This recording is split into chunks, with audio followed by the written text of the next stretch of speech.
Welcome to First Time Watching.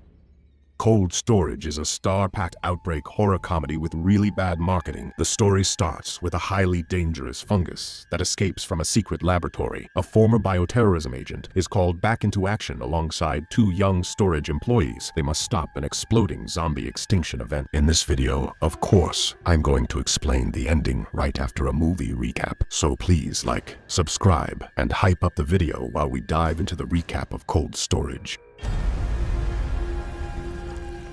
The Skylab space station fell out of orbit in 1979. Most of the debris burned up on re-entry, but some of it crashed onto Earth. NASA thought they cleaned up the mess, but they were wrong. 18 years ago, in Western Australia, a man calls Dr. Martins in Italy. He warns her that something came out of her tank, and it's killing all of them. She wants to know where the tank came from, but it's too late. 27 hours later, she arrives at the payphone from where the man called her. Major Robert Quinn and his partner, Trini Romano, meet her there. They ask what happened there. So Martins explains that after the space station fell, most parts landed in the ocean, but one tank crashed right there in Australia and a random guy put it on his front lawn. Except this tank contained a microbial organism, a fungus that can adapt, and she expects that what went into the tank isn't what came out. They suit up and make their way into the village. Nobody's there. All the people disappeared. That's when Martins finds the NASA tank. The guy who owned it was cleaning it with some type of potato concoction, which accidentally made whatever was inside the tank grow. She scans the hole in the tank and finds some weird microbe, so Martins tries to scan it from as close as possible. It tries to attack her, but since it can't, it goes under her shoe and burns a hole into the sole while Trini finds a body. Something burst out of the man's chest cavity, and that's when Quinn sees the other bodies. They all went up to the roof to explode. Martins quickly grabs a sample while the soldiers discuss how to blow the place up, but it's too late. The microbe enters Martins' bloodstream. It's like something is talking to her inside of her head, and she pukes green. It wants to spread. She gets into the car and backs it into Quinn, and then steals his gun and shoots herself. So after the army collects the sample and burns the crap out of that town to try to get rid of whatever that was, they move the sample to a secret underground military science lab where they store it with all the other dangerous crap. 18 years pass, and the military facility went tits up, so they had to sell it. It is now a self-storage facility. Tea-Cake is the security guard there. His boss Griffin tells him he'll have to work the night tonight too to train the new help. Late in the evening, Mrs. Rooney arrives to check on something in her storage locker, so Tea-Cake lets her down. She opens the locker and takes a gun out of her boot before locking herself inside. She came to commit suicide, but forgets about that and takes a nap instead. Tea-Cake tries to have a calm night, but there is a constant beep that is just super annoying. So he calls over the new hire Naomi to check with him what it might be, but when she gets there, the sound is gone. He tries to put the moves on her, but she clearly isn't interested. But then the noise returns. North Carolina. In the middle of the night, Quinn gets a phone call. He has to get to work. Tea-Cake and Naomi follow the beep. It's coming from inside the wall. They get distracted because Naomi's baby daddy keeps calling her. She is so done with her man-child ex that she just wants to break through a wall, but he can't lose this job because then he'll go back to jail, but she is pretty convincing. Quinn assembles his satellite phone to check what they want. They want him to check in on a temperature change in a facility in Kansas. Quinn demands they send him the gear needed because if it's the fungus, then they might already be too late. He convinces his contact Abigail to help him because what is about to happen is going to be ugly. She needs to start by getting herself some clearance. Tea-Cake and Naomi break through the wall and find a lot of different gauges, and one is beeping called the thermistor breach. They find an old map of the military storage, and deep underground there is a lab, so Naomi suggests they go check it out. A sick-looking Mustang driven by a sweaty guy arrives outside. He brought a gun. Meanwhile, Tea-Cake and Naomi find a secret door in the janitor's closet that leads into the military part of the facility where the alarm is going off. As they look around, Naomi asks Tea-Cake what his real name is. It's Travis. She wants to know why they call him Tea-Cake, but he doesn't want to tell her. They find the stairs that lead to the secret underground part. Meanwhile, the guy outside with the gun is Mike, Naomi's ex. He tries to call her, but she doesn't pick up. He is hiding something in his trunk and is very nervous and needs her help. Something, or somebody, is clearly moving in there. So Mike walks to the back and swears that Mr. Dr. Scroggins was supposed to be dead. He opens the trunk, and it's a cat, but it's infected. Mike tries to grab the cat, but Scroggins kills itself, and its goop rains down onto Mike and some deer, which in turn infects them. Deep in the tunnel, Naomi tells Tea Cake she has a little girl named Sarah. She is 6 now, but their conversation takes a halt when they find a vault-type room that leads to where the alarm is coming from. And then there is another room that looks important, but next to the door they find a rat king, an interconnected gross bundle of fused rats. They are completely infected by the fungus. Naomi looks through the little window. The room is overflowing with the fungus, so they decide to get out of there like right now. Outside, Mike is puking out his guts while the fungus is instructing him to find more people. So he goes to the facility in hopes of finding Naomi together with the infected reindeer. Meanwhile, in a government plane, Quinn gets a call from Abigail. She couldn't reach his old contact because he passed away, so she informed her superior Jerebek instead, who is a complete moron. He does not believe Quinn, but Abigail does, and she walks off and calls Quinn back on a safe line. They have to go rogue. He needs Abigail to contact his old partner Trini. She will help Abigail with arranging the equipment he needs. While Tea Cake is researching the base, Naomi notices the large reindeer. It's waiting for the elevator and gets in. But how did the fungus escape the lab? Now, years ago, the fungus broke out of its test tube, and a few hours ago it managed to break out of the room where a single cockroach ate some of it and crawled out of the base and made it outside, where Mike drove over it, so it crawled into his car and made it to the cat. The deer starts ramming the elevator, so they take the stairs up, but the deer made it there too, and is clearly not doing great. The monster deer charges at them and explodes, but the fungal gunk barely misses them. That's when Mike stumbles in. He looks horrible and tells Naomi he accidentally shot the cat. Then he wants them to open their mouths, because he wants to throw up in them, and starts shooting, which wakes up the old granny, sleeping in the locker. Tea Cake opens one of the lockers, and they hide in there from Mike. Even though they are hiding in an obvious spot, he can't seem to find them, and that's when Tea Cake stumbles and accidentally makes a lot of sound. Mike appears, so they shut the door on his hand, and they decide to call the army on the military website they found. When Quinn lands, Trini is already waiting for him. She got everything except for one item. Abigail calls Quinn. She's got a call from Naomi, so Quinn calls her. He promises them they are going to be fine, as long as they don't touch the fungus that is slamming on their door right now. They'll be there in about 40 minutes. They seem to be fine waiting in the locker when a rumbling sound arrives, but it doesn't sound like a car, more like bikes. It's their boss, Griffin, and his gang. He brought them there to look at TVs he stole when he notices the rotting deer carcass in his hallway, and then he finds the hole in the wall, so he uses the intercom to tell Tea Cake he's fired. They're going down to grab the TVs so that the biker gang can get the hell out of there. Meanwhile, Quinn and Trini break into someone's home to get the final piece they need. They find a suitcase with a barrel backpack inside. That's when the lights go on. It's Trini's son's home. She is in a fight with her daughter-in-law, so she wasn't really welcome there. They say their goodbyes, and Quinn takes off alone to the facility. TK checks, and Mike is gone. Now he is not sure who this guy is she spoke to on the phone, but he wants to go stop this zombie shit from getting him fired. Naomi is coming with him to save their pig of a boss. Mike is watching the biker gang as they load up the TVs. As they group up, he rounds the corner. Tea Cake and Naomi try to warn them, but then Mike pukes all over them and locks them into the locker. He sees Naomi and runs after them again, but gets shot by Granny Rooney and explodes. Griffin heard the shot and grabs his gun to go check it out. So the kids and Granny have to go because Griffin is a dipshit. Abigail warns Quinn because Naomi called her that the situation has changed and they had to leave the storage unit. He asks Abigail to look for heat signatures to check if someone infected escapes. Granny throws her gun to Tea Cake as she takes off. He doesn't want it and goes out to calm down Griffin. He tries to keep them away from the fungus, but Griffin wants Tea Cake to open the locker with the bikers inside. He slips and accidentally shoots Tea Cake in the arm and then tells him to do it, to open the storage. He kneels down, but instead of opening it, he locks the locker. Naomi appears behind Griffin and blasts him with a fire extinguisher, and they run. Tea Cake and Naomi make it outside when Quinn arrives. Griffin tells the guys inside the locker that they are locked in and they have the key, so they lift the door and slide it. Meanwhile, Quinn teaches Naomi and Tea Cake how to use a gun and gives them a hazmat suit. He also brought a nuke to blow up the underground base. Their job is going to be carry the nuke down the stairs and run back as quick as possible because they have about 9 minutes before it explodes, while Quinn stays safe outside and kills off all the infected that try to escape. That's when Griffin manages to open the storage locker and releases the infected bikers. He points his gun at them and tells them to walk, but one of their heads explodes. Tea Cake and Naomi go inside and step into the elevator, while Quinn stabs the tires of all the cars and bikes outside. One of the bikers runs at him, so he shoots him, but his back gives out Quinn is way too old for this shit. Naomi and Tea-Cake lower the nuke into the underground tunnel, while Griffin leads the others toward the exit. But when Quinn blows up one of the bikes, one of the bikers knows something has to be going on down at the lab, so she runs down. At the lab, Tea-Cake and Naomi notice that the fungus already found a way to water, so they have to be quick. So they pull out the nuke, but it's already activated. That son of a bitch Quinn already activated it just in case. They have to be quick now, so they take off the hazmat suits so they can climb quicker and hurry up the stairs. Outside, the fungus starts to spread toward Quinn as Griffin and the biker arrive. He shoots the biker, but misses Griffin. As Griffin gets back up, so does the biker. So he also shoots the biker in the back, and the fungus starts spreading. Quinn is out of ammo, so Griffin climbs on top of Gramps and searches him. But that's when Trini shows up and kills Griffin. As Tea-Cake and Naomi make it up the stairs, they encounter the biker chick and shoot her in the face. They make it outside. They pick up Quinn and all get into Trini's car. And then the nuke goes off, and the entire military base sinks into the ground behind them as they drive off. Sometime later in the hospital, Quinn is watching Jerabek stumble over his words when Abigail walks in. She thanks him for reminding her why she joined the military to be there when her country needs her. Naomi, Tea-Cake, and Sarah are playing in the park outside, and there he explains that he likes this snack called a tea cake, and his boys thought that was the funniest thing ever, and it's stuck somewhere far away. There are some deer, and one walks up and pukes green on the camera.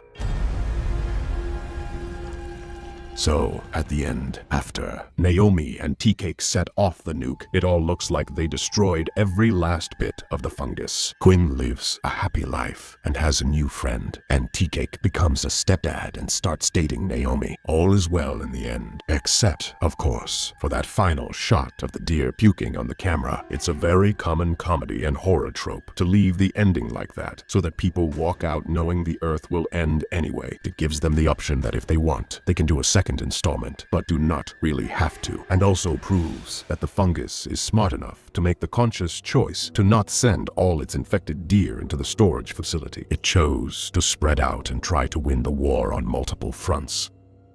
And that's a wrap. Please like and subscribe, and I'll see you next time.